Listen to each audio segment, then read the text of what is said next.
Assalamualaikum, Prof. Waalaikumsalam.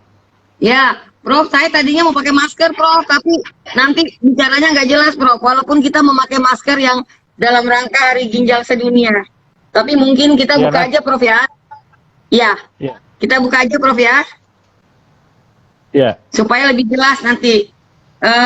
Sudah banyak, Prof, yang bergabung nih untuk mendengar bagaimana kita melakukan deteksi dini penyakit ginjal. Banyak yang sudah bergabung, baik dari daerah maupun teman-teman yang ada di Makassar. Semuanya pada pengen tahu bagaimana Prof. Syakib nanti akan memberikan jawaban-jawaban tentang ginjal.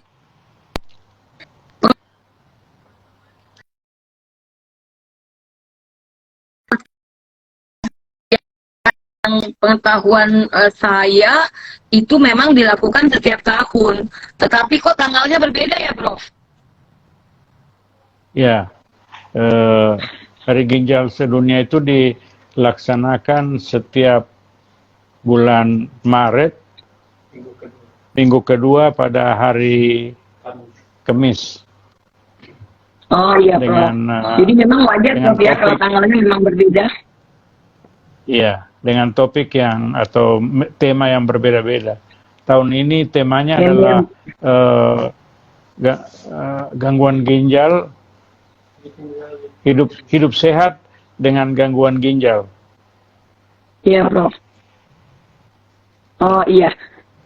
Dan Pernevi wilayahnya Makassar atau Sulawesi Selatan lah, Prof, Sulawesi Tenggara dan Palu serta Ambon dan Papua langsung mengadakan mungkin beberapa acara Insa Live ini supaya bisa menggugah para teman-teman menjadi lebih tahu lah, Prof, tentang bagaimana penyakit ginjal sebenarnya untuk bisa kita deteksi agar tidak lebih lanjut.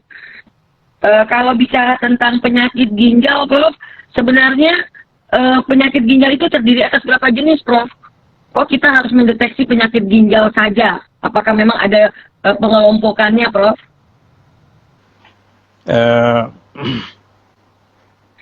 Pengelompokannya secara garis besar ada 5. Yang pertama itu atau pengelompokan berdasarkan etiologi ya. Jadi yang paling sering itu atau prosentasenya paling tinggi sekitar atau kita bagi 2 dulu, gangguan ginjal akut atau AKI, acute kidney injury, dan penyakit ginjal kronik. Penyakit ginjal kronik itu secara etiologi kita bagi atas penyakit ginjal diabetes atau penyebabnya diabetes, kemudian hipertensi, kemudian gangguan imunologi, dalam hal ini kita sebut glomerulonefritis, kemudian obstruksi dan infeksi. Di sini urolitiasis, hidronefrosis dan sebagainya. Kemudian penyakit kista ginjal. Ya. Pada AKI, sebabnya banyak, prerenal dan sebab-sebab bermacam-macam, kemudian renal dan postrenal. Postrenal itu terjadi ada obstruksi pada kedua ginjal atau terjadi obstruksi pada kedua ginjal atau obstruksi pada satu ginjal yang berfungsi di mana ginjal yang satunya sudah tidak berfungsi. Kemudian prerenal itu oleh karena gangguan aliran darah ke ginjal. Jadi pasien dengan shock, perdarahan dan sebagainya itu yang paling sering. Dan kalau kita bisa menyingkirkan bukan obstruksi dan prerenal, maka itu adalah gangguan ginjal renal. Gangguan ginjal akut renal ya, aki renal. Aki renal ini bisa terjadi juga merupakan lanjutan dari aki pre-renal yang tidak tertangani dengan baik. Nah, yang jadi masalah adalah penyakit ginjal kronik karena prevalensinya cukup tinggi. Sekitar 10-13% pada populasi dewasa berumur di atas 18 tahun dengan rentang prevalensi yang berbeda-beda. Bahwa kita tahu penyakit ginjal kronik kita bagi atas 5, stage 1 itu di atas 90 laju filtrasi glomerulus, stage 2 antara 60 sampai 89, stage 3 itu 30 sampai 59, stage 4 15 sampai 29, dan stage 5 kurang dari 15. Nah, jadi kalau kita mengacu pada laju filtrasi glomerulus, maka kita mendiagnosis pasien itu langsung pada stage 3. Tapi ada parameter lain. Jadi definisi penyakit ginjal kronik atau CKD itu adalah adanya gangguan fungsi, dalam hal ini laju filtrasi glomerulus kurang dari 60, dan yang kedua adalah gangguan struktur dan fungsi. Gangguan struktur di sini adalah kelainan anatomi yang harus dibuktikan dengan pemeriksaan radiologi, atau ada gangguan pada biopsi ginjal. Itu tentunya jarang dilakukan, tapi yang paling sering adalah gangguan parameter laboratorium. Gangguan parameter laboratorium itu ada 2, yaitu adanya albumin uri atau mikroalbumin uri, atau sekarang kita bagi 3 ya, albumin uri derajat 1, 2, dan derajat 3. Derajat 1 itu normal, derajat 2 mikro, dulu mikroalbumin uri, derajat 3 adalah makroalbumin uri. Atau peningkatan kreatinin atau gangguan laju filtrasi glomerulus. Jadi seseorang bisa dimasukkan pada CKD grade 1 kalau pada USG kita temukan kista ginjal dan laju filtrasi glomerulus di atas 90, atau pada orang diabetes umpamanya yang albumin uri tanpa ada penyebab yang lain, maka kita sebutkan dia penyakit ginjal diabetes tapi tahapannya atau grade-nya 1. Nah, sekarang dalam nomenklatur penyakit ginjal kronik itu kita selalu menyebutkan penyebabnya apa, kemudian laju filtrasi glomerulusnya bagaimana, dan ada tidak proteinuri ya. Jadi kita sebut namanya penyakit ginjal diabetes G3 A3. Jadi itu menandakan bahwa penyakit ginjal kronik ini sebabnya diabetes stage 3 atau G3, jadi grade 3, kita berarti laju filtrasi glomerulus antara 30 sampai 59. Jadi nilai absolut kreatinin itu tidak bisa mencerminkan fungsi ginjal karena dia akan meningkat setelah laju filtrasi menurun di bawah 50%, sehingga diformulasi ke dalam rumus dengan memperhitungkan dan beberapa formulasi sudah diperkenalkan. Yang terakhir itu adalah CKD-EPI namanya. Itu di Prodia sudah otomatis dihitung. Kemudian disadari bahwa ada marker yang lebih sensitif, yaitu sistatin. Sistatin itu diproduksi di ginjal, diproduksi oleh semua sel yang berinti dalam tubuh dan diekskresi di ginjal, tetapi reabsorpsinya sempurna. Kreatinin kelemahannya itu direabsorpsi, kemudian difiltrasi, direabsorpsi, tetapi disekresi ulang di tubulus distalis sekitar 15%, sehingga tidak terlalu sensitif atau tidak terlalu tepat. Nah, dipakai laju filtrasi glomerulus sistatin. Kemudian ya. Perbedaan itu kira-kira sekitar 10 sampai 15 cc. Jadi seseorang dengan 60 cc laju filtrasi kreatinin itu kalau kita periksa sistatin itu sekitar 45-50 begitu. Kalau mau lebih teliti maka diperiksa dua-duanya. Filtrasi glomerulus sistatin itu average dari atau antara dua tadi itu yang ekstrim.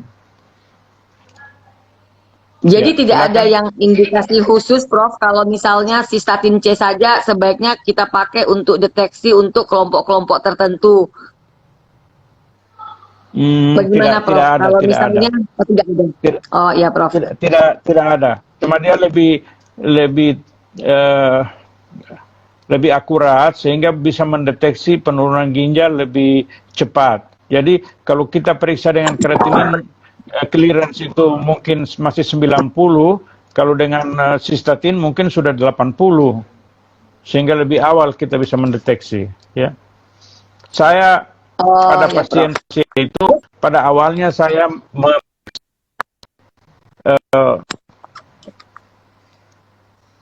kreatinin dan sistatin dua-duanya. Nanti kan muncul untuk selanjutnya saya memeriksa kreatinin saja karena lebih murah. Tapi kan saya sudah ada Oh iya. gambaran kira-kira berapa beda antara kreatinin dan sistatin. Ya, kira-kira seperti itu. Terus, Prof, penyakit ginjal kronik itu kan kadang-kadang gejalanya ada yang spesifik. Memang misalnya ada pasien dengan mual muntah, kemudian tidak berespon dengan pengobatan. Kira-kira itu bisa kita bedakan tidak, Prof, dengan memprediksi fungsi ginjalnya sudah sekian persen? Apakah ketika fungsi ginjal tadi Prof sudah menerangkan banyak tentang staging dari penyakit ginjal kronik.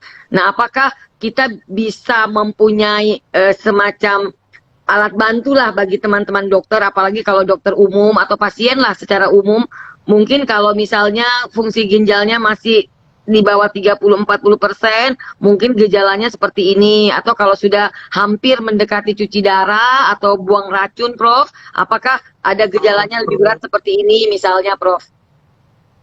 Jadi kita tidak bisa memprediksi secara tepat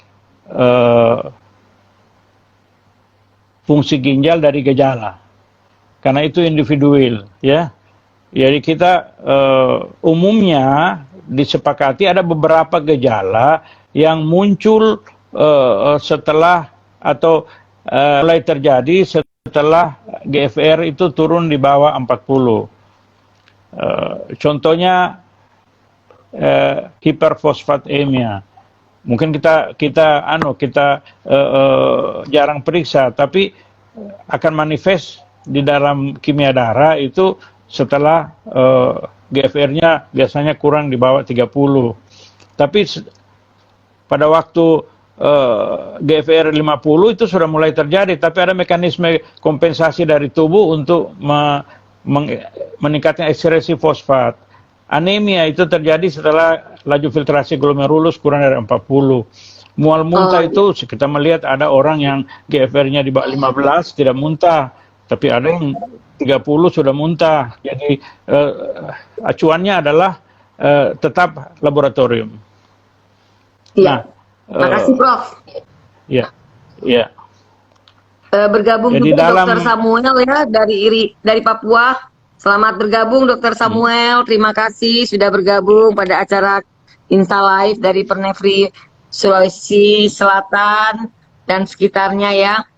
Prof, kemudian ada pertanyaan lagi, Prof. Kalau misalnya faktor-faktor yang mempengaruhi atau mempermudah terjadinya penyakit ginjal, apakah ada hal-hal yang mesti kita aware terhadap faktor-faktor tersebut? Ya. Ya, dalam konteks itu saya mau masuk ke namanya prevention, pencegahan. Ya, pencegahan ini ada kita bagi pencegahan primer, pencegahan sekunder atau primary prevention, secondary prevention, dan tertiary prevention.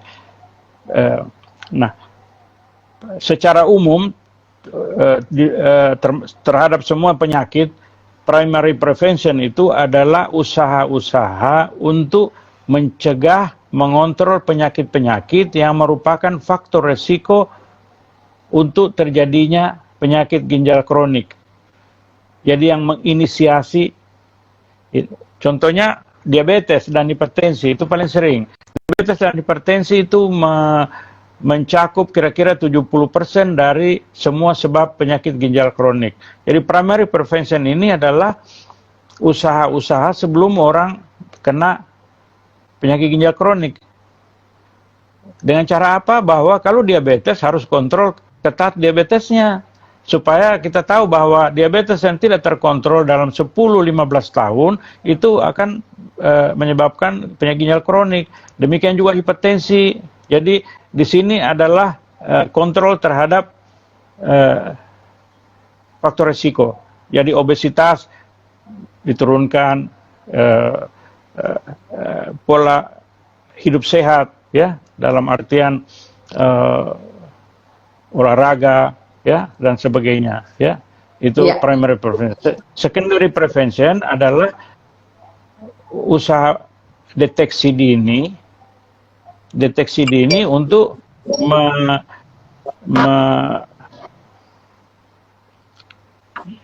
menetapkan atau mendiagnosa orang ini sudah ada penyakit ginjal kronik, dan setelah diketahui maka dilakukan usaha-usaha supaya fungsi ginjalnya tidak memburuk. Itu namanya secondary prevention.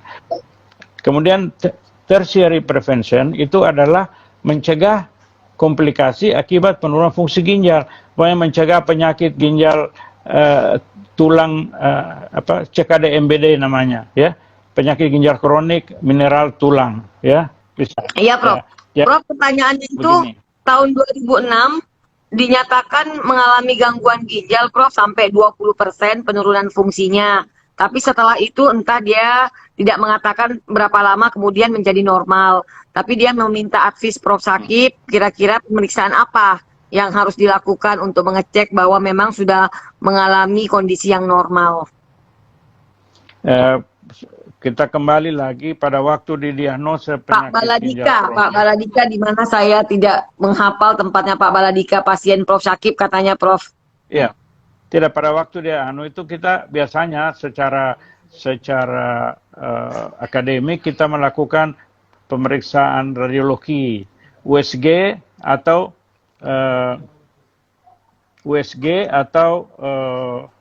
CT scan, ya. Jadi dari USG, CT scan kita bisa melihat apakah ada gangguan anatomi, dalam hal ini ada batu, ada obstruksi dan sebagainya. Mungkin orang pasien itu mungkin ada obstruksi, obstruksinya lepas, ya fungsi ginjalnya kembali normal. Ya, selama obstruksi itu tidak total dan tidak lama dan tidak terjadi pada kedua ginjal. Jadi yang harus diketahui bahwa ginjal itu dua, tetapi kalau ada gangguan satu ginjal dan fungsi ginjal yang satunya itu normal, maka secara laboratorium kita akan mendapatkan fungsi ginjal yang normal. Contohnya orang sehat memberikan donasi ginjal untuk transplant ke orang lain, jadi ginjalnya tinggal satu, tapi selama fungsi ginjal yang satu itu normal, maka secara laboratorium kita akan mendapatkan hasil fungsi ginjal yang normal, ya. Jadi kalau ada penurunan fungsi ginjal, maka berarti kedua-dua ginjal sudah terganggu. Karena ada sumbatan di satu ginjal kiri, ginjal kanan yang normal, maka laboratorium akan kita dapatkan fungsi ginjal yang normal. Nah, saya kembali tadi yang terputus. Jadi dalam mencegah terjadinya penyakit ginjal, ada namanya prevention. Prevention itu ada 3. Primary prevention, secondary prevention, dan tertiary prevention. Primary prevention itu adalah mencegah atau mengelola, mengobati dengan adekuat faktor risiko untuk kejadian penyakit ginjal kronik.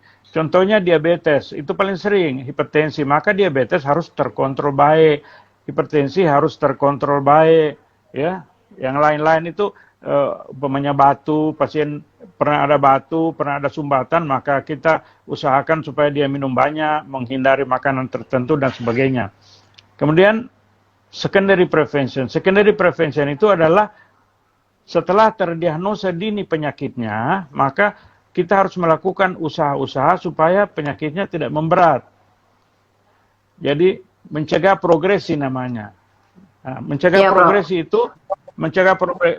itu adalah eh, kalau dia diabetes maka gulanya harus terkontrol. Kalau hipertensi dengan obat-obat tertentu tekanan darah harus terkontrol dan sebagainya. Kalau ada batu Ya. kita keluarkan batunya dan sebagainya. Kemudian tertiary prevention mencegah komplikasi. Kita tahu komplikasi penyakit ginjal kronik itu ada anemia, penyakit ginjal tulang, ya, gangguan elektrolit, hipervolemia Ya, dan sebagainya. Itu jadi dilakukan usaha-usaha supaya jangan terjadi karena kalau komplikasi itu akan balik memukul atau menurunkan fungsi ginjal. Jadi anemia itu memperberat gangguan fungsi ginjal dan sebagainya. Ya. Iya. Jadi tadi ada pertanyaan saya lihat, seberapa sering kita harus memeriksa Monitoring. fungsi ginjal? Iya. Monitoring. Ya. Ada indikasi kapan atau kelompok mana yang harus kita Screening. monitor? Ya. Monitoring. Orang yang dengan faktor resiko, orang yang hipertensi, orang diabetes, orang yang pernah ada riwayat batu saluran kencing, orang yang pernah infeksi saluran kencing, orang obes, ya, orang yang keluarganya menderita gangguan fungsi ginjal, orang dengan penyakit kardiovaskuler, ya, itu semua merupakan orang tua di atas 60 tahun. Pada orang diabetes itu dianjurkan paling tidak setahun sekali. Tahun sekali. Orang diabetes tipe 1 itu 5 tahun sekali pada waktu dia baru mulai. Tapi setelah dia beranjak dewasa setahun sekali. Itu. Tahun sekali ya, Prof. Pada orang-orang Ya, lain itu 2 tahun sekali. Pada orang lain 2 tahun sekali. Ya. Ya. Ya. Makasih Prof. Prof, ada pertanyaan lagi. Mungkin pada teman-teman yang kebetulan merawat pasien-pasien penyakit ginjal kronik, sering menemukan pasien itu kebanyakan gatal-gatal dan sering susah tidur, Prof. Kira-kira ada solusi tidak dari Prof untuk menangani pasien demikian? Itu kita sebut uremic pruritus, ya. Walaupun kita tahu bahwa makin jelek fungsi ginjal, pruritus itu makin sering, tapi tidak selalu korelasi itu terjadi. Kadang-kadang ada orang dengan fungsi ginjal yang relatif masih baik, tapi gatal. Nah, mekanismenya sampai sekarang belum bisa ditentukan apa yang berperan. Tetapi diyakini bahwa itu banyak faktor. Gangguan metabolisme kalsium, fosfat, gangguan deposisi dari produk kalsium fosfat di kulit, ada faktor inflamasi, interleukin, dan sebagainya. Oleh karena mekanisme yang begitu kompleks, maka terapinya juga tidak ada terapi yang andalan, ya. Umumnya diberikan antihistaminika, dikasih gabapentin atau obat-obat jenis itu, ya, dan hasilnya tidak memuaskan, karena bersifat sementara. Tidak ada obat yang tokcer yang bisa langsung bisa menyembuhkan semua. Tidak ada. Dan Ya. itu sangat mengganggu kualitas hidup. Kalau kualitas tidur, Prof, ya, iya. Jadi tidak ada saran, Prof, kalau misalnya pasien mengeluh tidak bisa tidur, itu tidak usah kita kasih obat-obat yang bisa membuat dia tidur, Prof. Ya, kalau simptomatik sih bisa saja. Bisa saja, Prof, ya. Iya, bisa saja. Biasa dikasih antihistaminika yang kan sekarang antihistaminika itu dibuat sedemikian rupa sehingga tidak ngantuk. Justru kita memberi antihistaminika pada orang penyakit ginjal kronik, kita pilih antihistaminika yang bikin ngantuk. Ya, bangsa seperti CTM barangkali atau dimenhidrinat atau apalah, ya. Iya. Makasih, Prof. Prof, ada pertanyaan dari Ambon, Prof. Kalau nggak dijawab, kasihan juga, Prof, karena dari Ambon sudah bergabung. Punya pasien riwayat hipertensi dan diabetes, tapi pengobatannya tidak teratur dan baru ditemukan albuminuria, tetapi kreatininnya masih normal. Kira-kira ini perlu diedukasi nggak, Prof, untuk pemeriksaan sistatin C? Oh, bisa. bisa karena sistatin lebih sensitif ya dengan beda. Jadi kalau kreatinin itu masih 90 kita anggap masih normal, mungkin sistatin sudah 80 atau 70 bisa. Di sini maka dengan fungsi ginjal yang normal, maka diabetes itu harus kita kontrol baik-baik. Jadi kalau misalnya satu C di bawah 7, hipertensinya harus dikontrol, kalau bisa di bawah 130/80. Nah, khusus antihipertensi pada orang dengan protein uri dengan fungsi ginjal yang masih di atas 60 cc per menit, dianjurkan untuk memakai ACE inhibitor atau ARB. Karena dia punya efek selain menurunkan hipertensi sistemik, dia juga menurunkan hipertensi intraglomeruler yang merupakan mekanisme utama dari terjadinya albumin uri dan progresi penyakit ginjal kronik. Ada beberapa antidiabetes yang baru yang dianggap mempunyai efek renoprotektif. Efek renoprotektif di sini artinya protektif, melindungi reno ginjal, jadi melindungi ginjal. Jadi dia punya efek pleiotropik di samping tujuan utamanya, umpamanya menurunkan gula darah, tapi dia punya manfaat juga untuk mengurangi progresi dari penurunan fungsi ginjal. Oh ya, Prof. Ya, obat-obat itu ada 2 yang baru, yaitu SGLT2 inhibitor, ya, sodium glucose transport inhibitor, dan DPP-4 inhibitor. Ya, itu mempunyai efek ganda, bisa menurunkan gula darah, juga bisa mengurangi protein uri, memperbaiki fungsi ginjal. Ya, jadi di sini kita pakai antihipertensi, antidiabetes yang renoprotektif. Ya, saya kira itu untuk pertanyaan tadi yang dari Ambon. Iya.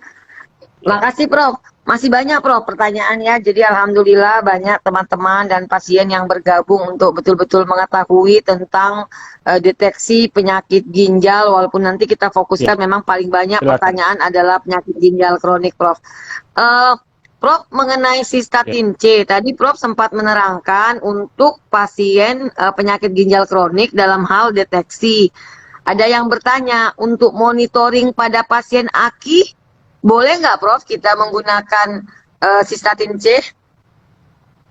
Bisa saja, bisa cuma. Jadi, masalahnya itu pada AKI kita tidak bisa menghitung laju filtrasi glomerulus dengan rumus. Jadi estimated GFR itu tidak bisa dipakai.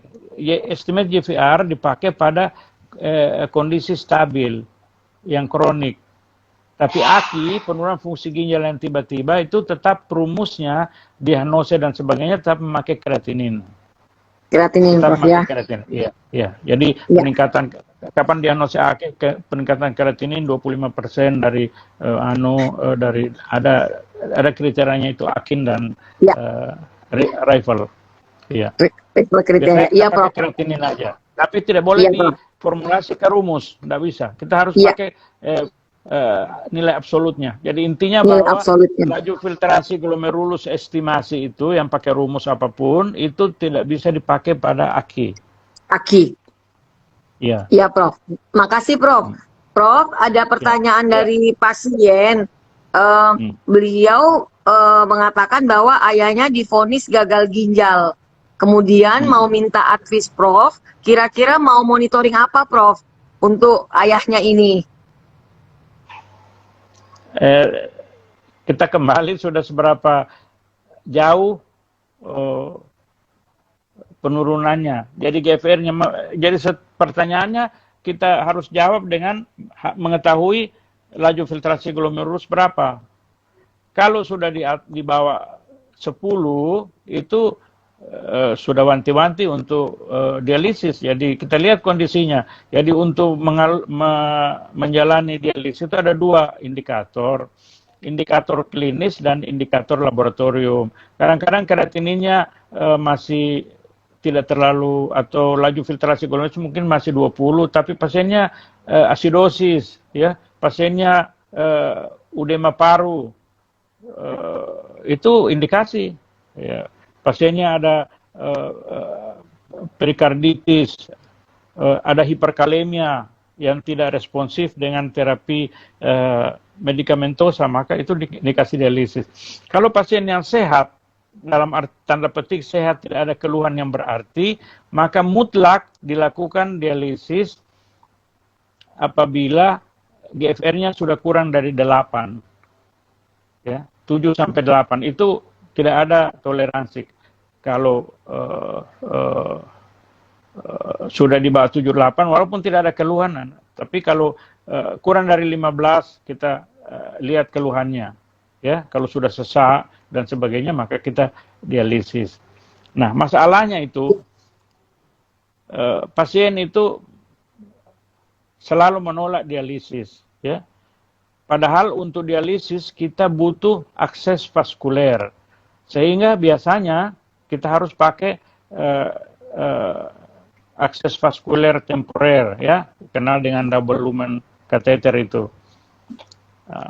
Di negara barat yang maju, yang pasiennya percaya kepada dokter dan biasanya karena kepercayaan itu sehingga apapun yang dianjurkan itu dilakukan, maka pembuatan akses vaskuler itu afesan itu sudah dilakukan pada waktu laju filtrasi glomerulus itu masih 20-an atau diperkirakan 6 bulan dia akan dialisis, maka sudah dipasang atau dibuat dikreasi itu AV fistula. Di sini kita kadang-kadang setelah pasien atau umumnya pasien masuk dalam keadaan gawat darurat sehingga harus dilakukan dialisis emergency, di mana ya terpaksa kita pasang DLC, itu kan menambah biaya dan membuat vaskulernya rusak. Nah, itu jadi Ya, Prof. Dokter-dokter di bidang nefrologi itu dianjurkan untuk mengedukasi pasien untuk pada GFR 20 kita sudah lakukan, ada kelebihan ada kekurangan, ya, karena kadang-kadang sudah terpasang atau sudah terkreasi AV fistula, pasien mati duluan sebelum dialisis, ya. Atau kadang-kadang karena lama menunggu tidak dipakai akhirnya atrofi, ya, ada kelemahan ada kelebihannya, ya. Ya, makasih Prof. Ya. Selamat bergabung Dr. Sally. Ya, selamat bergabung Dr. Sally dari Balikpapan, Dr. Fausan dari Jakarta, Dr. Ciwang dari Jakarta. Jadi semakin banyak bergabung nih Prof, teman-teman yang ingin mendengar penjelasan tentang deteksi dari penyakit ginjal kronik ini. Mungkin saya lanjut dengan pertanyaan, mana yang lebih sensitif Prof antara kreatinin dan albuminuria kalau kita mau menggunakan sebagai deteksi penyakit ginjal, Prof? Kelainan yang pertama timbul itu dari proses-proses patomekanisme penurunan fungsi ginjal itu diawali oleh albuminuria, ya. Jadi bukan lebih sensitif, tapi lebih awal. Jadi ada orang albuminuri positif 1 sampai positif 4, tapi fungsi ginjalnya masih normal. Albuminuri itu merupakan marker dari kerusakan glomerulus, tapi risk factor untuk penurunan fungsi ginjal. Sehingga itu kalau kita dapat pasien dengan albuminuri, maka kita harus menekan albuminuri tersebut jadi menjadi target terapi, ya. Seperti pada orang diabetes tipe 1 umumnya itu dia didahului oleh mikroalbuminuri, kemudian masuk ke makroalbuminuri di mana fungsi ginjal masih normal. Maka pada pasien-pasien demikian harus dikasih obat untuk kenapa ada mikro atau albuminuri atau makroalbuminuri itu karena adanya hipertensi intraglomeruler. Ada hiperfiltrasi glomerulus, maka dikasihlah obat-obat yang menurunkan hiperfiltrasi glomerulus atau hipertensi intraglomeruler. Obat-obat itu adalah obat yang menghambat angiotensin 2. Jadi bisa dikasih dulu itu dikasih captopril atau yang lain-lain, dikasih sartan. Tujuannya bukan untuk hipertensi. Jadi walaupun tekanan darah normal, kita kasih obat itu juga. Tujuannya untuk menurunkan tekanan darah intraglomeruler. Karena kalau protein uri itu dipelihara terus, sebentar fungsi ginjal menurun. fungsi ginjal menurun. Jadi bukan lebih sensitif, tapi lebih dini. Deteksi adalah Lebih dini, Prof, ya. kalau kreatinin sudah naik, itu kita sudah sedikit terlambat. Ya, Prof. Jadi tujuan pengobatan Ya. adalah mengembalikan makro menjadi mikro, mikro menjadi normal. Itu kira-kira Ya. seperti itu. Makasih, Prof. Ya. Prof, ada pertanyaan lagi. Kalau misalnya mereka menanyakan bahwa keluarga mereka itu adalah keluarga yang menderita gagal ginjal, orang tua. Nah, sekarang anak-anaknya itu seberapa sering harus melakukan evaluasi atau monitoring untuk fungsi ginjalnya? Nah, kita lihat dulu apa penyebabnya. Apa penyebabnya? Kalau penyebabnya orang tuanya diabetes, maka kita tahu bahwa diabetes itu sekian persen ada faktor genetiknya, maka kontrol diabetesnya, ya, kontrol diabetesnya. Kalau hipertensi orang tuanya, maka kontrol hipertensinya. Anak-anaknya sebelum sampai pada mengontrol fungsi ginjal, mengontrol dulu diabetes dan hipertensinya. Kalau mamanya kista ginjal, maka itu biasanya menurun. Jadi kalau orang tuanya kista ginjal, maka anak-anaknya harus di-screening. Kalau ada kista ginjal, biasanya anak-anaknya itu, mamanya 5 anak, kadang-kadang 2 atau 3 juga kista. Maka Akan kista. kalau sudah ada kista, maka resiko untuk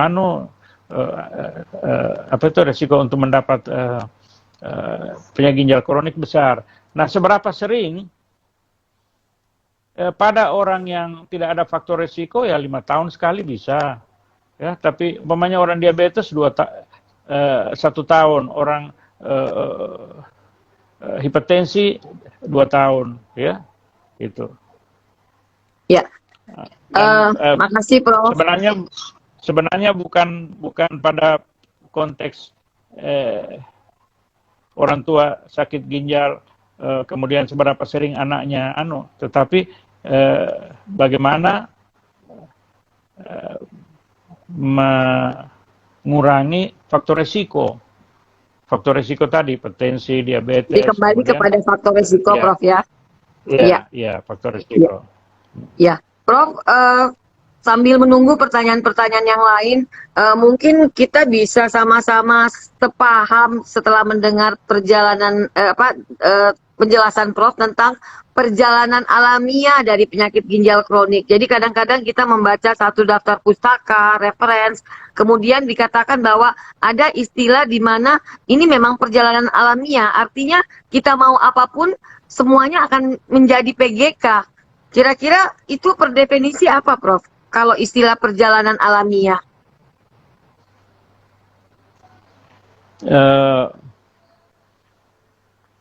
Jadi penyakit dasar sudah dikontrol, kemudian fungsi ginjal tetap menurun misalnya. Apakah itu yang masuk kategori perjalanan alamiah, Prof?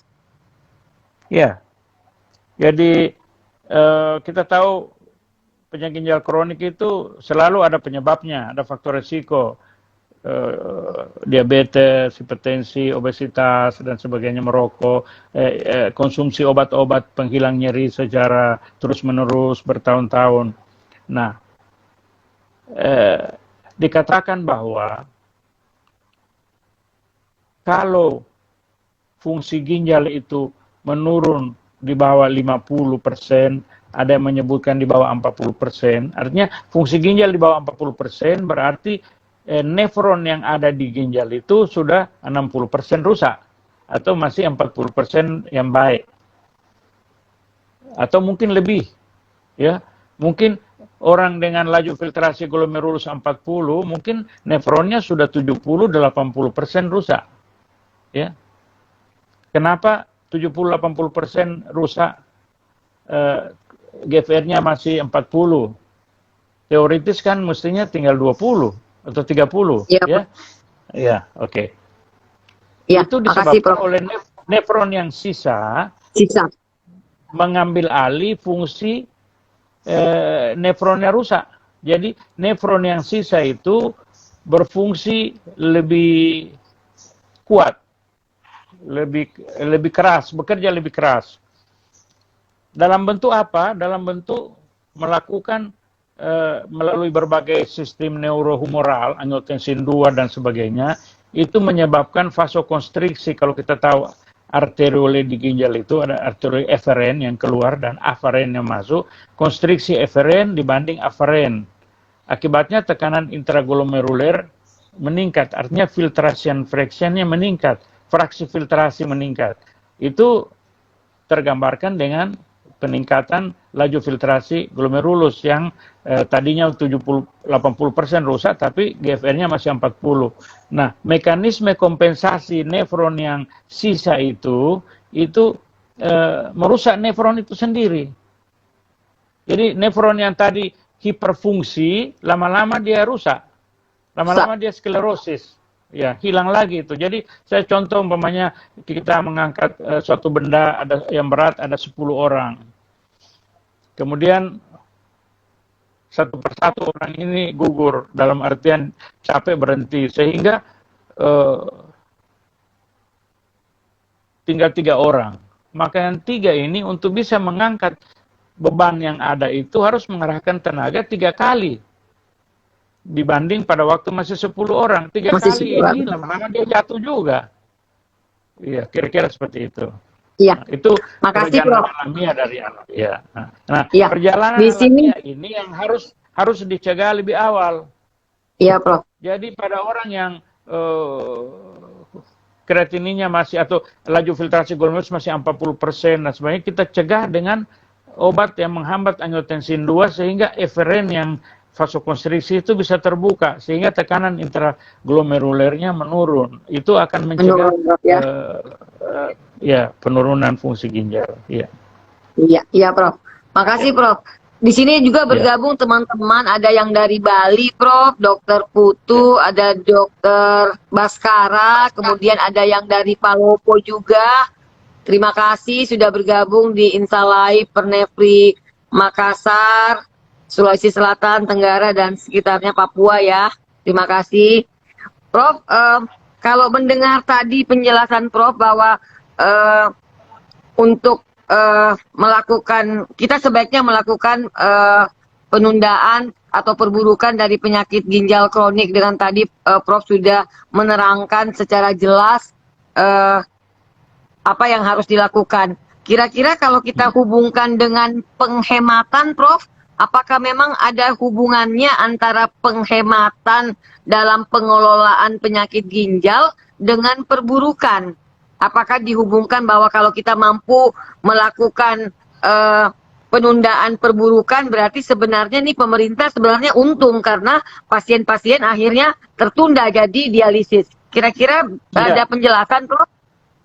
Ya, jadi ada manfaat ekonomi kalau kita bisa menunda progresi. Karena kita tahu bahwa hemodialisis itu dibayar oleh BPJS atau dibayar oleh pasien sendiri itu 1 juta per kali. Jadi dia harus mengeluarkan kira-kira sekitar 12 juta per bulan di samping obat-obat. Nah, kalau kita bisa menunda 1 sampai 2 tahun dialisisnya itu kan berarti kita menghemat. Nah, kita kembali ke tadi tertiary prevention. Tertiary prevention itu adalah mencegah komplikasi, dan komplikasi pada akhirnya akan memperburuk fungsi ginjal. Nah, di sini kita melakukan pengelolaan komplikasi dalam bentuk anemianya harus ditangani dengan baik, dan penyakit ginjal mineral tulang itu bisa dikasih diobati juga sesuai dan lain-lain, masih banyak ya. Cairannya dibatasi sehingga tidak terjadi hipervolemia, dan yang paling penting adalah proteinnya ya. Protein itu diberikan 0,6 sampai 0,8 per kilogram berat badan kering. Karena di sini saya sebut kering karena orang penyakit ginjal kronik kadang-kadang apalagi diabetes itu protein urinya banyak, terjadi UDEM, terjadi sindrom nefrosis sekunder, maka harus sesuaikan berat badan kering, ada rumusannya. Kalau UDEM anasarka maka kita kurangi 40%. Kalau dia hanya UDEM dan ascites itu 25%. Kalau hanya UDEM kita kurangi 15%. Nah, 0,6 sampai 0,8 ya. Itu akan mengurangi progresi ya, karena diet tinggi protein itu akan menyebabkan vasodilatasi aferen sehingga tekanan intraglomerular akan meningkat. Jadi itu salah satu contoh. Tentunya dengan antihipertensi, antidiabetes yang tidak akan memperburuk fungsi ginjal ya, ataupun tidak akan memperburuk pengolahan diabetes. Jadi di sini kita harus tahu bahwa apabila sudah kurang dari 30% maka atau 45%, maka metformin sudah tidak bisa diberikan. Harus hati-hati glibenclamid, ada beberapa obat di BP4 inhibitor aman ya. SGLT2 di bawah 40% sudah tidak dianjurkan karena tidak efektif lagi. Jadi nilai ekonomisnya tinggi kalau kita bisa mencegah, dan mencegah itu dengan diet rendah protein dan melakukan intervensi terhadap komplikasi ya. Ya. Itu saya kira. Makasih Prof. Ya. Ya. Prof, karena ini masa pandemi Prof, COVID-19, ada pertanyaan tentang hubungan vaksin. Jadi yang bersangkutan sindroma nefrotik tetapi berniat untuk vaksin.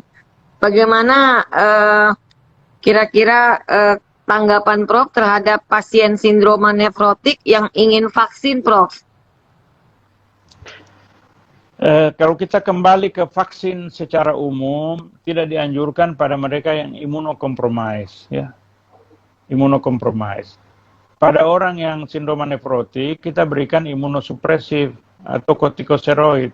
Kortikosteroid dan imunosupresif menurunkan daya tahan tubuh, maka sebaiknya tidak dilakukan vaksinasi, ya. Dilakukan vaksinasi karena tentu respons imunnya jelek. Ya. Ya, mungkin sama seperti pasien PGK, Prof ya. Dalam beberapa konsensus yang keluar itu mereka belum mengizinkan untuk pasien PGK untuk mendapatkan vaksin.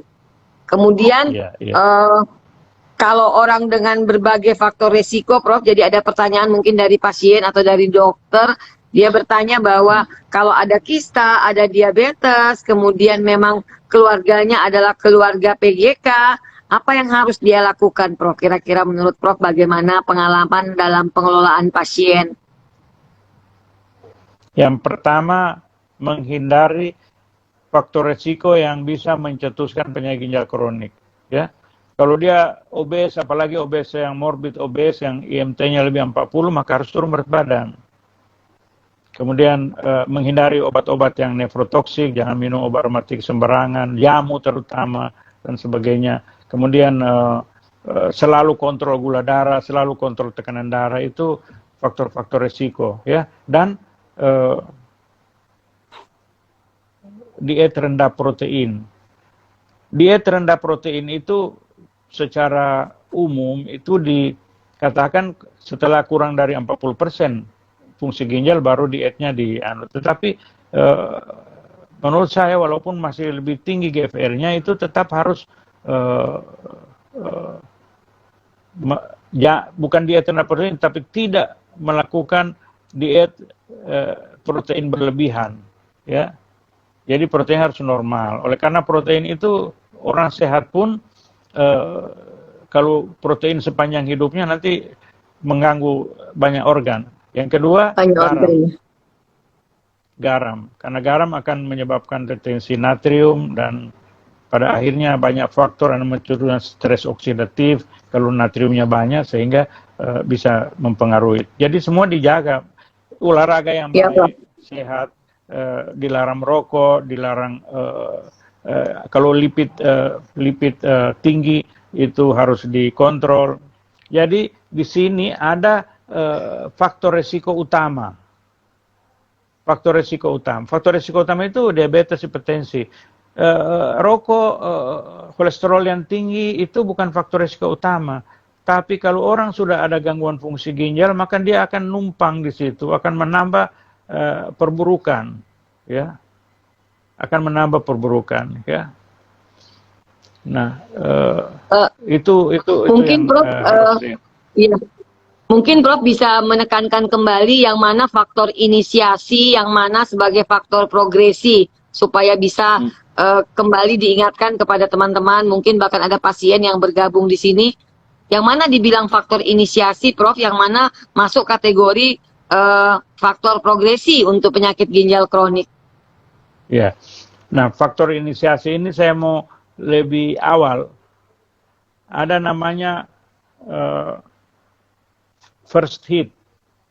First hit itu adalah kondisi di mana di mana seseorang itu ginjalnya vulnerable atau riskan mengalami gangguan. Riskan mengalami gangguan. Kenapa riskan mengalami gangguan? Karena struktur glomerulusnya yang kurang ataupun yang mengalami gangguan vasokonstriksi, vasodilatasi aferen. Contohnya adalah obesitas. Obesitas pada anak berlanjut sama dewasa. Maka ini orang sudah mempunyai risiko. Ya, versi. Kemudian anak-anak ada yang bisa dirubah, obesitas bisa kita kasih turun berat badannya. Ada yang tidak bisa dirubah, adalah berat lahir rendah.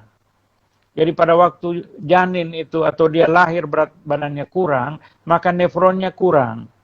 Nefron kurang itu apalagi anak itu menjadi gemuk dalam 2-5 tahun pertama, di luar dari pertambahan berat badan normal, itu jelek, berbahaya. Jadi ada anak yang kurus sekali waktu lahir, mungkin 2 kilo atau 1,5 kilo oleh orang tuanya, dijejali dengan makanan yang berlebihan, sehingga dia menjadi obesitas pada 2 tahun pertama, 5 tahun pertama dibanding anak yang pertumbuhannya normal.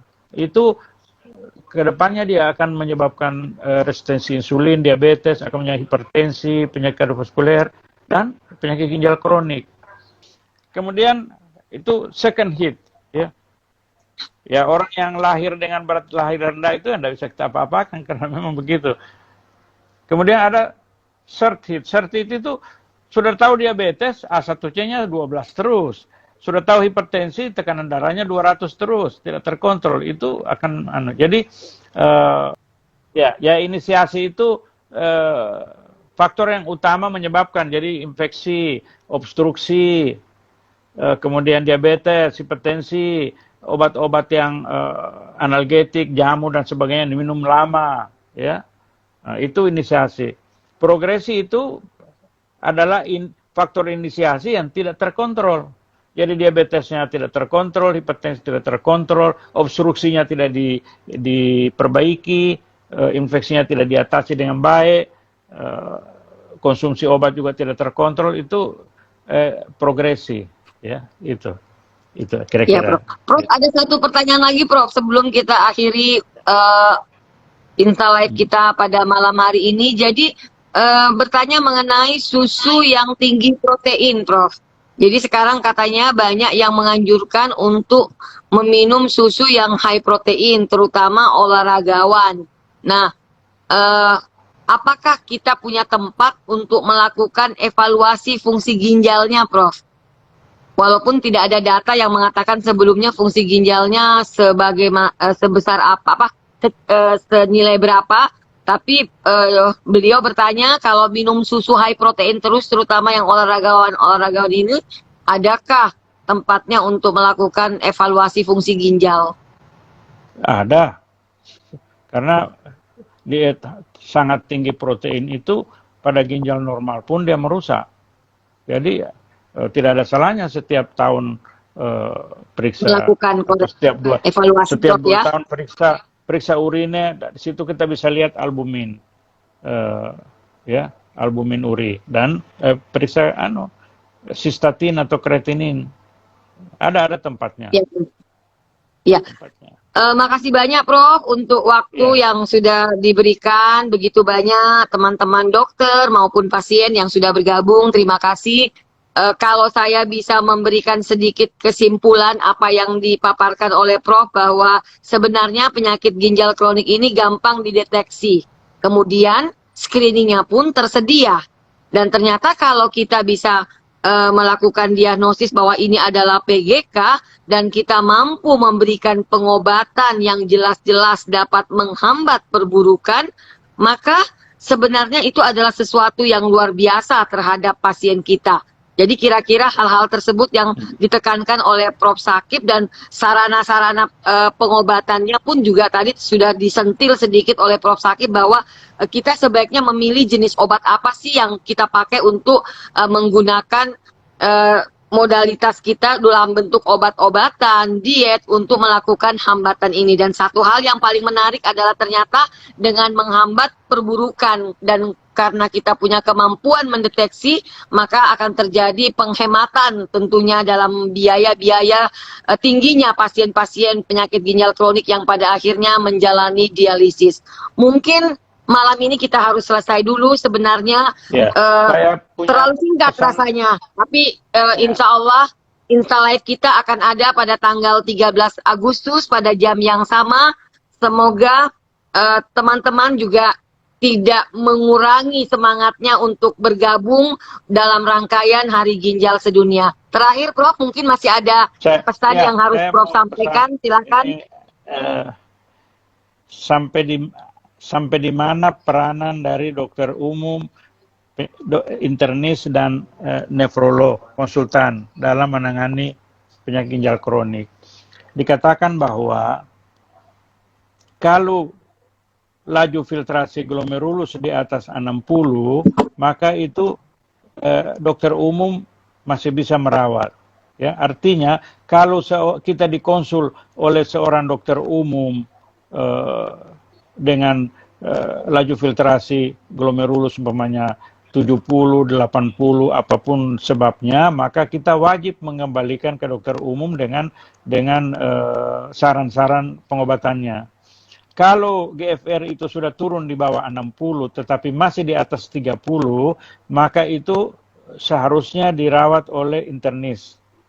Itu pun kalau kita nefrolog ini atau konsultan ginjal mendapat konsul dari internis, maka kita harus mengembalikan ke mereka dengan catatan obat-obat atau apa yang harus dilakukan. Tetapi kalau laju filtrasi glomerulus di bawah 30, maka itu harus dirawat oleh konsulen ginjal hipertensi. Oleh karena banyak data yang menunjukkan bahwa kalau dirawat oleh konsultan ginjal hipertensi dengan GFR di bawah 30, maka kita bisa menunda saat untuk dialisis. Artinya lebih lama dibanding kalau di bawah 30 itu dirawat oleh dokter umum atau dokter internis. Begitu juga kalau antara 30 dan 60 itu dirawat oleh internis, itu lebih lama dia masuk di bawah 30 dibanding kalau dirawat oleh dokter umum. Jadi itu kira-kira tempat dari masing-masing profesi atau masing-masing kompetensi dalam merawat penyakit ginjal kronik. Ya, itu pesan terakhir.